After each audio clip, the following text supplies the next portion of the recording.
ونستعينه ونستغفره ونعوذ بالله من شرور أنفسنا ومن سيئات أعمالنا من يهد الله فلا مضل له ومن يضلل فلا هادي له وأشهد أن لا إله إلا الله وأشهد أن محمدا عبده ورسوله لا نبي بعده. قال الله تعالى في كتابه الكريم يا أيها الذين آمنوا اتقوا الله حق تقاته ولا تموتن إلا وأنتم مسلمون.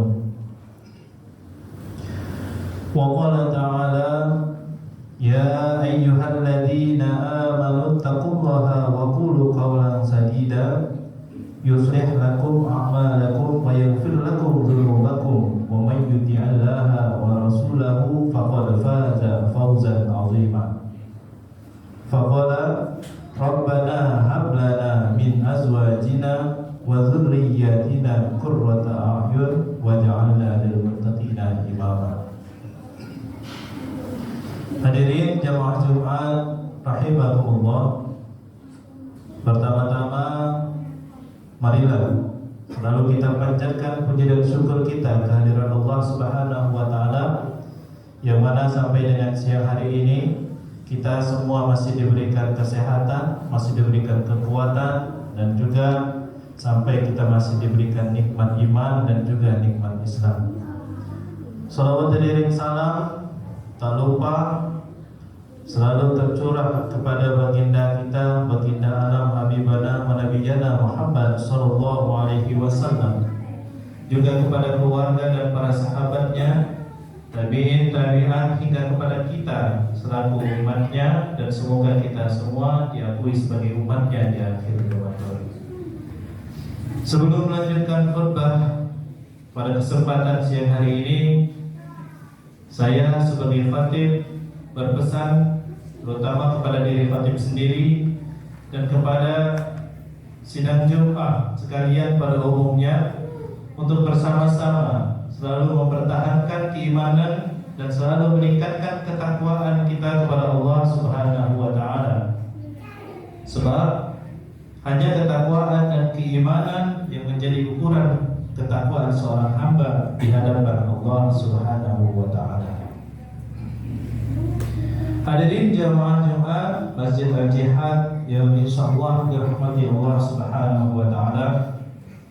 Sekarang ini yaitu adalah momen, yaitu bagi orang tua yang masih memiliki anak yang masih menempuh pendidikan. Sekarang ini sudah mulai kembali anak-anak kita masuk kembali ke sekolahnya masing-masing, ataupun yang mondok sudah kembali kepada pondokannya masing-masing, ataupun sekolah-sekolah lain-lainnya yang bertepatan dengan di semester ini anak-anak sudah kembali lagi memulai pendidikannya.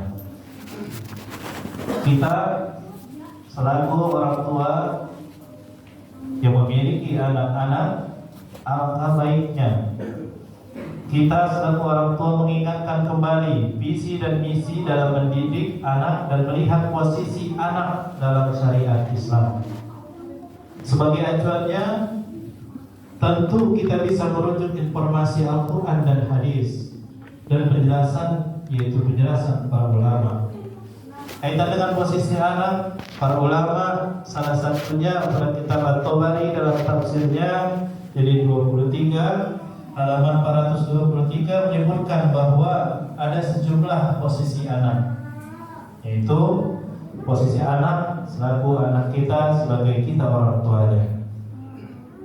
Yang pertama, anak itu adalah sebagai ujian dan amanah bagi orang tuanya yang harus dijaga untuk kelak dipertanggungjawabkan, dirawat dengan sebaik-baiknya, diberi asupan makanan yang baik, dan juga tentunya harus halal, serta dididik secara islami agar tumbuh dan berkembang menjadi pribadi yang taat beribadah kepada Allah Subhanahu wa taala, dan juga berbakti kepada orang tua dan tangguh menghadapi masa depannya nanti.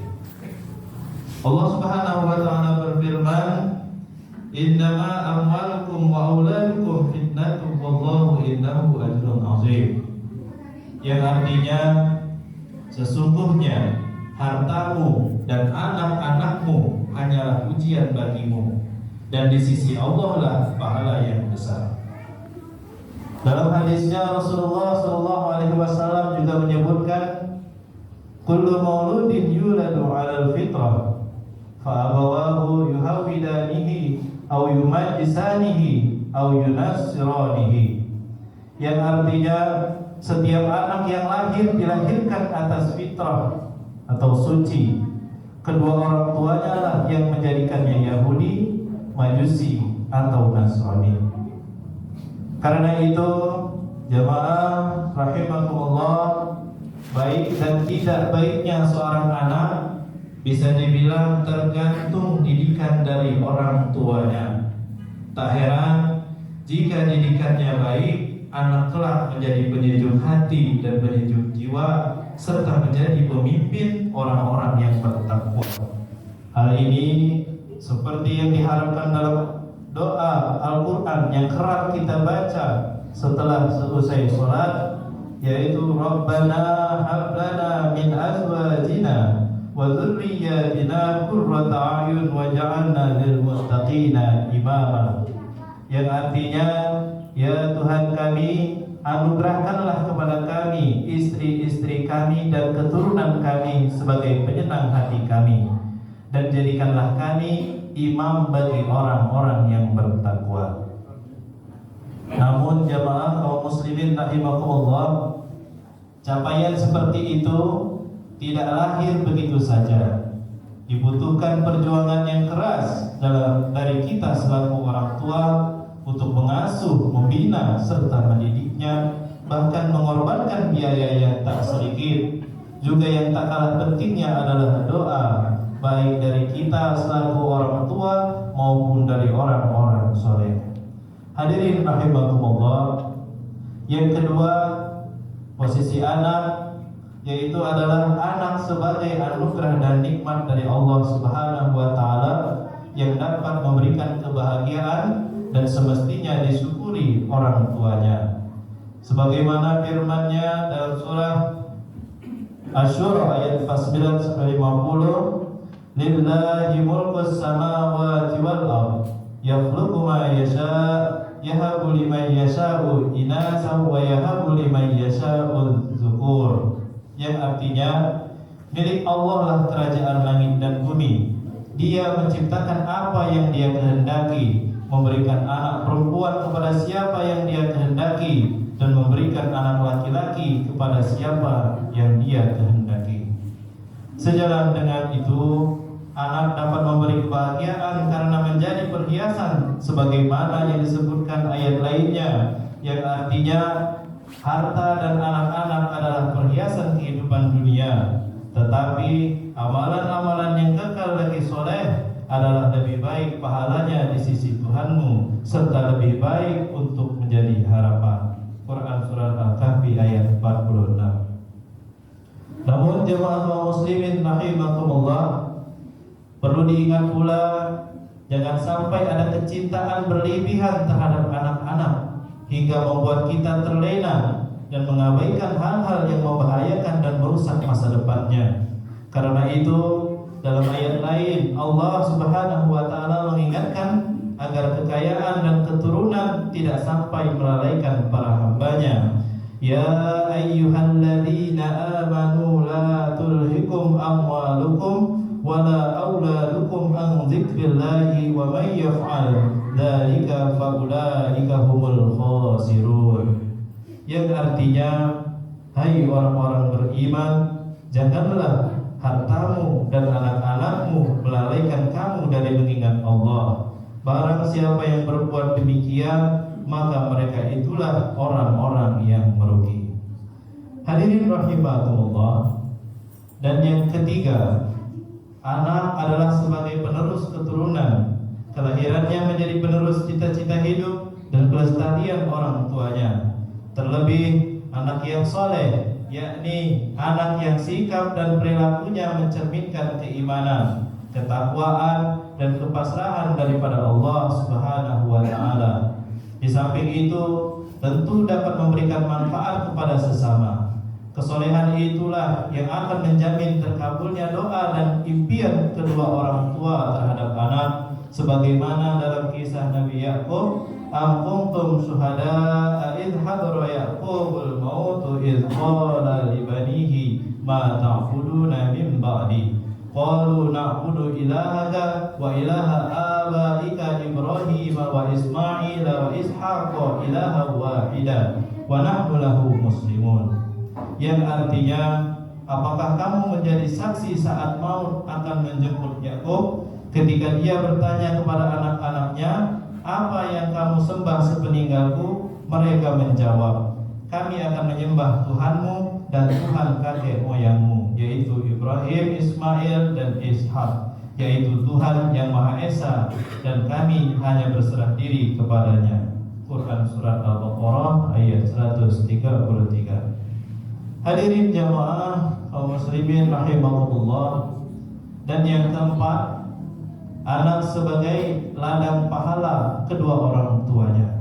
Dalam hal ini Rasulullah SAW bersabda, "Idza matal insanu qata'a amaluhu illa min salasah, illa min shadaqatin jariyah, aw ilmin yuntafa'u bih, aw waladin shalihin yad'u lahu."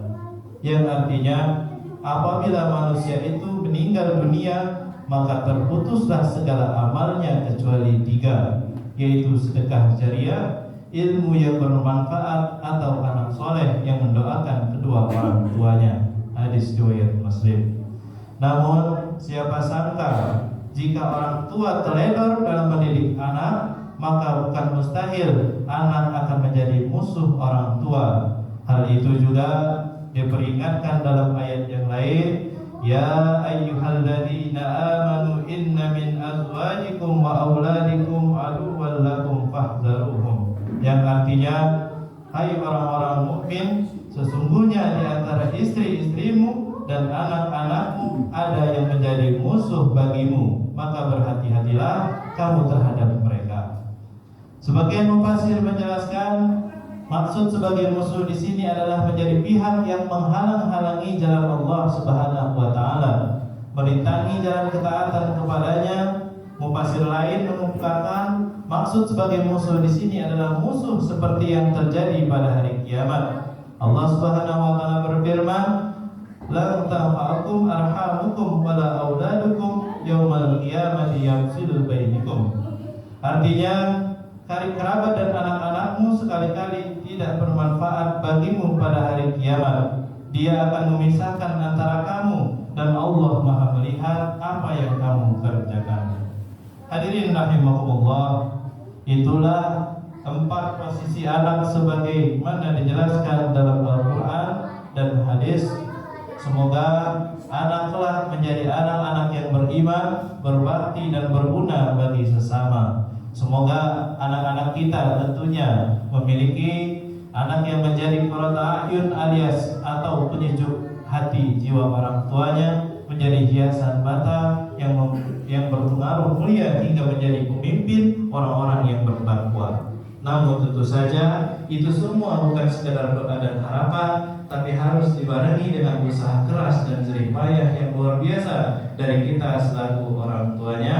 Dan jangan sampai malah sebaliknya anak-anak kita menjadi dosa jariah bagi kita karena salah didik dari kita sendiri. A'udzubillahi min dzalik. Barakallahu li wa lakum fil Qur'anil 'azim wa nafa'ani wa iyyakum bima fihi minal ayati wa dzikril hakim wa taqabbalallahu minni wa minkum tilawatahu innahu huwas samiul 'alim. Aqulu qawli hadza wa astaghfirullahal 'azim li wa lakum wa lisairil muslimina wal muslimat fastaghfiruhu innahu huwal